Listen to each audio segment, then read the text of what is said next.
प्रसार भारती अभिलेखागार की प्रस्तुति सदाबहार सुनहरे दौर का अनमोल खजाना। Are we ready, floor manager?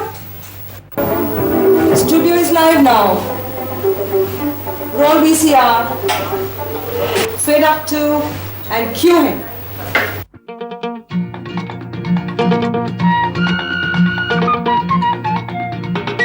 बातों बातों में मुलाकातों में हमने कहा क्या, उनसे सुना क्या, जिनसे मिले हम उनसे मिलो तुम। बातों बातों में बातों बातों में बातों बातों में बातों बातों में।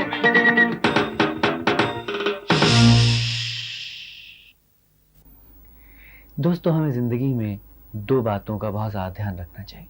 एक तो ये कि अगर वादा करें तो उसे निभाना चाहिए, और दूसरा ये कि कभी वादा नहीं करना चाहिए।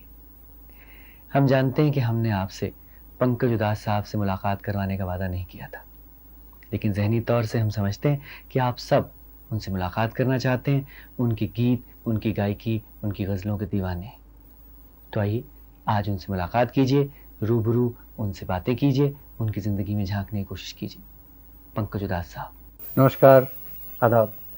पंकज साहब, सबसे पहले तो हमें ये बताइए कि हर व्यक्ति की ज़िंदगी में जी कोई ना कोई सुनहरी मौका, कोई गोल्डन चांस ज़रूर आता है जी। और अगर उस मौके का सही फ़ायदा वो व्यक्ति उठा ले जी तो उसकी ज़िंदगी बन सकती है। ऐसा सुनहरी मौका आपको कब मिला और कैसे मिला? वैसे बहुत लंबी कहानी है, लेकिन वक्त के हिसाब से मैं आपको एक छोटी सी बात इस सारे आपके सवाल के जवाब में कहना चाहूँगा। मैं पैदा तो हुआ साहब नॉन उर्दू स्पीकिंग एरिया में, गुजरात में पैदा हुआ साहब मैं। और काफ़ी ताज्जुब की बात है कि मैं गज़लें गाता हूँ। मेरी जो मदर टंग है वो गुजराती है। जेतपुर करके एक बहुत छोटी सी जगह है, राजकोट के करीब है, राजकोट डिस्ट्रिक्ट में, वहाँ में पैदा हुआ साहब। और मुझे तो याद नहीं, उस ज़माने में वीडियो हुआ नहीं करते थे, मुझे याद नहीं है, लेकिन मेरी वालदा, मेरी मम्मी कहती हैं कि करीब जब मेरी 3 साल की उम्र थी तब वो एक मशहूर गाना मैं गुनगुनाया करता था कि आजा रे अब मेरा दिल पुकारा, वो कहती है। अब तो तब से गाने का शौक साहब मुझे था 3 साल की उम्र से? जी। और मेरे पिताजी जो थे उनको संगीत का बेहद शौक था। वो दिलरुबा बजाया करते थे शौकिया तौर पे, वैसे तो गवर्नमेंट के मुलाजिम थे। तो वहाँ से एक शुरू हुई बात म्यूज़िक की, संगीत की फैमिली में, लेकिन उस हद तक शौकिया तौर पे। फिर धीरे धीरे स्कूल की पढ़ाई, लेकिन मेरे ख़्याल से 75-74 तक मैं मसरूफ़ रहा मेरे एजुकेशन में, क्योंकि मैं ग्रेजुएट हूँ, बीएससी ग्रेजुएट कोई काम का नहीं हूँ वैसे दूसरा ही काम कर रहा हूँ। लेकिन खैर 74 में जैसे मैंने बताया कि एक ऐसा वक्त आया कि जहाँ पे हम बड़े परेशान रहे कि क्या करें। हाँ, तो उसमें मेरे ख्याल से एक, जैसे आपने बताया कि एक अपॉर्चुनिटी जो होती है, शायद भगवान ने एक सही रास्ता दिखाया। 75-76 में मेरे एक दोस्त हैं, उन्होंने मुझे इनवाइट किया कि भाई तुम छुट्टियों के लिए कनाडा चले आओ।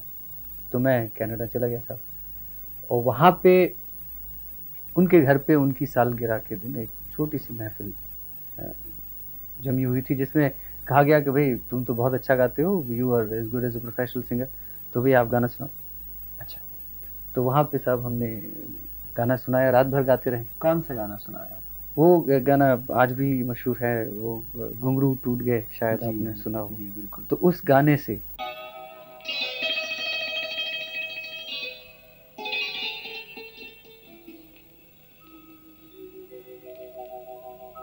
मोहे आई ना जग से लाज, मैं इतना जोर से नाची आज के घुंघरू टूट गए।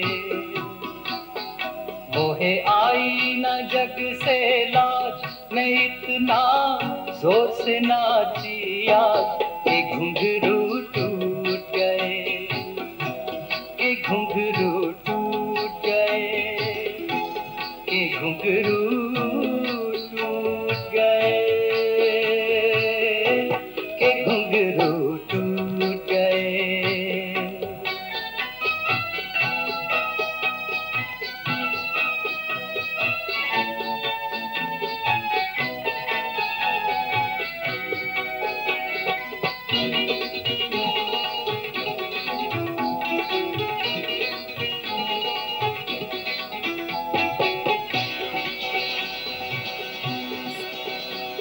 कुछ मुझ पे नया जो बंधी था,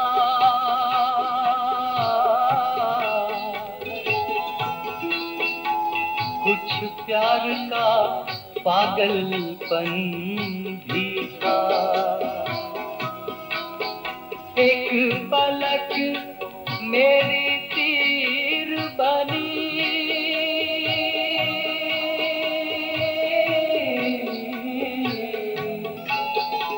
एक जुल्फ मेरी जंजीर बनी। लिया दिल साजन का जी, लिया दिल साजन का जी, वो छेड़े पायलिया नेगी के घुंघरू टूट गए, के घुंघरू टूट गए, के घुंघरू टूट गए, के घुंघरू टूट गए। पंकज साहब, हमारे दर्शक आपसे थोड़ा सा नाराज है। उनका ये कहना है कि आप बहुत एक्सपेंसिव गायक हो गए। आप लोगों से ढेर सारे पैसे लेते हैं और नतीजा ये होता है कि आपके शो की टिकटें 50 या 100 रुपए से कम नहीं होती। तो हुजूर जो इतने मालदार नहीं है और आपको रूबरू देखना चाहते हैं, सुनना चाहते हैं, तो वो कहाँ जाएं? देखिए, ये मुझे लगता है कि कोई गुगली बॉल आ रहा है कि खेलना मुश्किल हो जाएगा। आपने ऐसा सवाल पूछ लिया। असल में बात ये है कि बहुत सारे प्रोग्राम्स जो हम करते हैं हिंदुस्तान में ख़ास करके, वो प्रोग्राम्स ज़्यादातर चैरिटेबल कॉज के लिए होते हैं। बहुत सारे ऑर्गेनाइजेशंस हैं हिंदुस्तान में जिसमें वेरियस कॉज के लिए फंड्स रेज किए जाते हैं लोग। तो उन प्रोग्रामों में हमारे प्रोग्राम के ज़रिए जी लोगों को एंटरटेनमेंट, लोगों को एक अपनी पसंदीदा कोई भी एक आर्टिस्ट को सुना के वहाँ से पैसे कलेक्ट करने का एक ये एक तरीका है। और जब आती है बात फंड्स कलेक्ट करने की, तो उसमें ये होता है कि हमेशा टिकटें हाई प्राइस्ड इसलिए रखी जाती हैं कि भाई जितना हो सके उतना फंड्स कलेक्ट हो सके। क्योंकि मेरी एक पर्सनल थोड़ा सा हम इस बात से थोड़ा हट के मैं अगर आपसे एक बात, छोटी सी बात कहना चाहूँगा कि मेरी ज़िंदगी में मेरे साथ एक हादसा हुआ है कि मेरे वालिद साहब, मेरे पिताजी, जिसको मैं बहुत चाहता हूँ बचपन से, और मैं शायद आज जो भी हूँ उनकी बदौलत हूँ। उन्होंने मुझे बहुत प्यार दिया बेहद और एनकरेज किया गाने में। उनकी डेथ, उनका इंतकाल जो है वो कैंसर से हुआ। अच्छा, तो तब से कैंसर मर्ज जो रोग है, डिजीज़ है, उसके लिए किसी भी काम के लिए मैं हमेशा जुटा हुआ हूँ। बम्बई की कैंसर पेशेंट्स एड सोसाइटी के साथ में जो है, यानी कैंसर के जो भी चैरिटी रेज की जा रही इस खास कॉज के लिए, तो उसमें मैं काफ़ी सालों से इन्वॉल्व हूँ। मैं खुद मेंबर हूँ एक दो सोसाइटीज़ के। तो मेरे ख्याल से आप ये जो कह रहे हैं ये तो मुझे अब डराने वाली बात कर रहे हैं क्योंकि मेरे ख्याल से बहुत सारे लोग देख रहे हैं, सुन रहे हैं, कहने लगे भाई पंकज उदास बहुत पैसे लेने लगे, लेकिन ये बात सही है। पंकज साहब, जब भी कोई व्यक्ति बड़ा बन जाता है, स्टार हो जाता है, सेलिब्रिटी स्टेटस उसे मिल जाता है, तो उसकी ज़िंदगी में बहुत से बदलाव आते हैं। आप की ज़िंदगी में क्या बदलाव आए? कल के पंकज उदास और आज के पंकज उदास, आप क्या फ़र्क महसूस करते हैं? देखिए साहब, इस आपका जो सवाल है बहुत अच्छा सवाल है। उसके दो पहलू हैं। एक तो बड़ा उसका जिसको कहा जाए लाइटर साइड है उस पहलू की बहुत, और एक बड़ी फिलोसॉफिकल या तो सीरियस साइड आप कह लें। एक तो ये है कि बहुत सारे लोग आ जाते हैं, कहते मैं तुम्हारे क्लास में पढ़ता था, याद है, कोई दावा कर लेते हैं कि नहीं भी हैं तो। और बहुत सारे लोग ऐसे हैं कि जो करीब आना चाहते हैं और ओवरनाइट जान लेते हैं, लोगों के सामने ऐसे मिलते हैं कि अरे तो ये तो मेरा भाई है, मेरा बच्चा है, ऐसे बात होती। तो ये एक बात होती है। लेकिन मेरे ख्याल से ज़िंदगी में हर एक चीज़ को कुछ पाने के लिए कुछ खोना भी पड़ता है ज़िंदगी में इंसान को। और कभी कभी मैं ये सोचता हूँ कि कुछ हद से ज़्यादा कभी कभी खोना पड़ता है इंसान को जी। बहुत शौक होता है कभी मुझे कि जाके क्रिकेट खेल लूँ। कभी हमारे बम्बई में बंद होता है तो वो उस वक्त ये होता है कि रोड्स पे नीचे जाके क्रिकेट खेल ली, या तो कभी ऐसा होता है कि टहलते टहलते रास्ते में जाके कहीं पान खा लें, या तो कहीं गोलगप्पे खा लें। ये चीज़ें जो है बड़ा उसका बड़ा मज़ा आता है सब। और नो डाउट ये है कि लोगों का प्यार बहुत है, फैन फॉलोइंग है, सब लोग चाहते हैं इतना, लेकिन कभी ये चाहत भी, इतनी ज़्यादा चाहत कभी ऐसा हो जाता है कि मुझे बिल्कुल तन्हा कर देती है ये चीज़। आप नहीं मानेंगे कि मेरी ज़िंदगी का इस वक्त मेरी ज़िंदगी का रूटीन ये है कि मैं दिन में 12 घंटे में से कोई 8 घंटे मेरे संगीत में गुजरते हैं। बाकी का जो वक्त होता है वो कहीं आराम में, या तो प्रोग्राम हुआ वहाँ से, वहाँ हज़ारों लोगों के सामने मैं गा रहा हूँ, और फिर दूसरी सेकंड पे बिल्कुल तन्हा अकेला गाड़ी में बैठ के कमरे में आके अकेला यहाँ चुपचाप खाना खा के सो जाता हूँ। This is the price you पे फॉर सक्सेस। जैसे मैंने कहा कि कुछ ज़्यादा ही खोना पड़ता है। जी पंकज साहब, क्या होता है कि आप किसी भी छोटे बड़े गायक से कहिए किसी महफिल में कि साहब कुछ सुनाइए, तो ज़्यादातर वो जवाब देते हैं कि मेरा गला ख़राब। तो आपका गला भी ज़्यादातर ख़राब रहता है क्या? नहीं सर, हमारा गला खराब रहेगा तो हम क्या करेंगे फिर।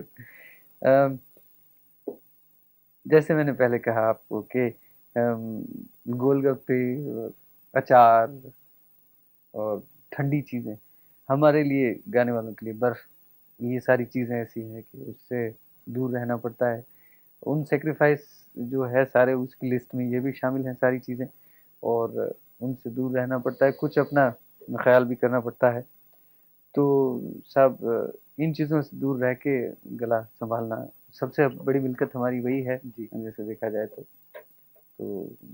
जब भी कोई गुजारिश करे तो आप कुछ ना कुछ सुना देते हैं। हाँ, खैर मैं आप करने वाले हैं तो एक और मेरे ख़्याल से अभी कौन-सा बॉल आ रहा है ज़रा पंकज बताइए? साहब, हमें तो आपके सभी गीत और गज़लें पसंद हैं। जी। आप अपनी मनपसंद की कोई चीज़ सुना दीजिए। ऐसा है कि जैसे कहते हैं ना कि हर एक माँ-बाप होते हैं, उनके लिए बच्चे तो सब एक ही होते हैं। जी। तो मेरे लिए मेरी सारी गज़लें मुझे तो बेहद पसंद हैं, जो भी गज़लें हैं मेरी। लेकिन एक गज़ल है मेरी जो मुझे बेहद पसंद है, शायद कहीं आपको वहाँ पे वो एक तन्हाई का आलम, जो जी। हम लोग पहले कोई बात कर गए, वो शायद वहाँ उसमें महसूस होगी बात आपको। जी, तो मैं वो गज़ल आपको सुनाता हूँ। ज़रूर, इरशाद फरमाइए।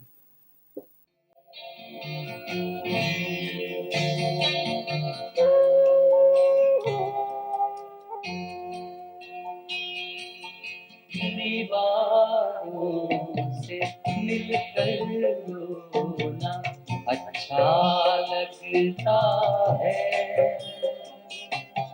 हम भी पागल हो जाएंगे ऐसा लगता है। दीवारों से मिलकर रोना अच्छा लगता है। हम भी पागल हो जाएंगे ऐसा लगता है। दीवारों से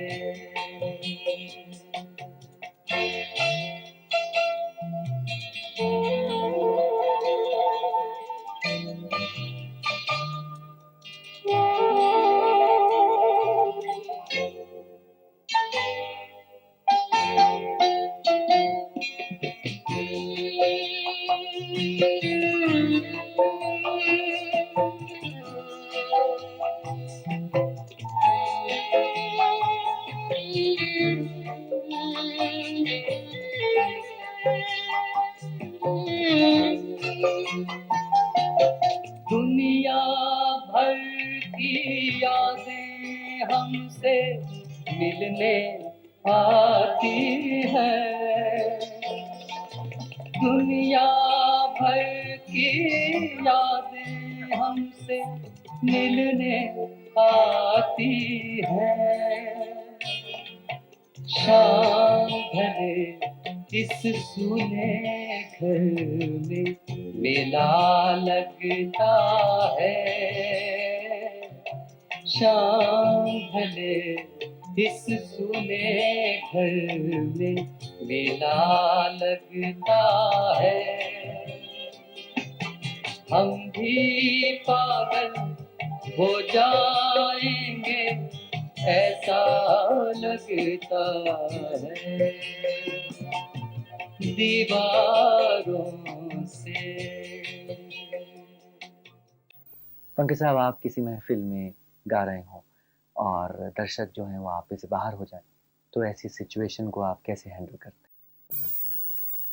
हुआ है कितनी दफ़े ऐसा कि मेरे ख़्याल से कुछ लोग ज़्यादा ओवर एंथुसियास्टिक हो जाते हैं, दे गेट कैरिड अवे। तो 2-3-4 बार मेरे साथ ऐसा हुआ कि हम प्रोग्राम में देख रहे हैं कि बहुत ज़्यादा कैरिड अवे हो गए लोग। जी। तो उस वक़्त एक ही रास्ता है, वो ये है कि उनसे हम लोग प्यार से बात करें।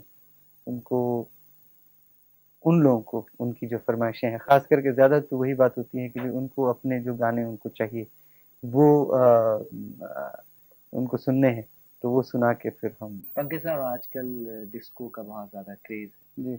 और बहुत से लोग इसके दीवाने हो रहे हैं, डिस्को गानों के। तो आपने कभी नहीं सोचा कि आप भी वेस्टर्न म्यूज़िक गाएँ और दीवाना कर दें लोगों को? देखिए, मुझे कुछ संगीत का बड़ा शौक है, वेस्टर्न म्यूज़िक में जैज़ है। लेकिन जहाँ तक डिस्को की बात है, डिस्को गज़ल तो मैं गा नहीं सकता। ये कपड़े पहन के तो आप नहीं सोच सकते कि मैं डिस्को गज़लें।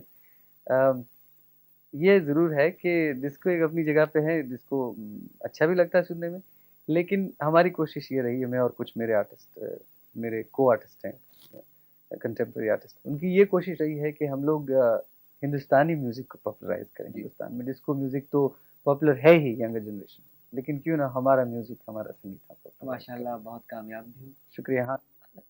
ऐसा अभी हाल ही में आपकी एक फ़िल्म रिलीज़ हुई जिसमें आपने गज़ल गाई। जी। वहाँ एक सिचुएशन है कि आप विदेश में हैं और चिट्ठी का इंतज़ार हाँ, कर रहे हैं। हाँ। माशाल्लाह, बहुत ही इमोशनली आपने वो गाना गाया। जी। तो जब आप विदेश जाते हैं, तो आप भी क्या हिंदुस्तान को बहुत ज़्यादा मिस करते हैं? जी, ज़रूर। मैं एक छोटा-सा किस्सा बताना चाहूँगा, पता नहीं अब हमारे पास वक़्त है कि नहीं, लेकिन फिर भी कि पिछले साल मेरा एक प्रोग्राम हुआ, मैं गया था अमेरिका, कनाडा के कुछ दौरे पे। तो वहाँ पे टोरंटो शहर में मेरा शो था। तो वही जगह जहाँ से मेरी करियर की शुरुआत, जो मैं पहले आपसे ज़िक्र कर रहा था कि 76 में मैंने वहाँ से गाना शुरू किया। तो उसी जगह पे मैं करीब 8-9 साल के गैप के बाद गया, और वहाँ से जब मैं वापस आया था, देन आई वाज़ नोबडी। और जब मैं उस वक़्त वापस गया तो I went as Pankaj Udhas. तो साहब बहुत सारे पुराने मेरे दोस्त वहाँ मिले, और साहब मैंने ये गाना शुरू किया, चिट्ठी आई है वतन से चिट्ठी आई है। तो बिल्कुल फ्रंट में मेरी मिसेज़ बैठी हुई थी, फ़रीदा, और कुछ और मेरे दोस्त, मनोज, 3-4 और मेरे करीब के दोस्त सब बैठे हुए हैं। और साहब जहाँ तक मैं फर्स्ट वर्स पहला मैंने अंतरा गाया होगा कि मैं देख रहा हूँ कि वो सामने बैठे हुए जो है वो धीरे-धीरे उनकी आँखों में पानी आ रहे हैं। अच्छा, फिर मेरे से भी नहीं रहा गया साहब। तो मैं भी मेरे ख़्याल से गाते-गाते ये हुआ कि भई दूसरे अंतरे तक मैं गाना गा सका, वहाँ से आगे मेरे से भी गाना गया। क्योंकि कुछ एक माहौल ऐसा बन गया। तो पंकज साहब, आपकी बहुत इनायत होगी अगर चलते-चलते आप हमें वो गीत सुना दें। जी, ज़रूर। आप हमारे सुनने वालों को भी सुना दें हम। जी।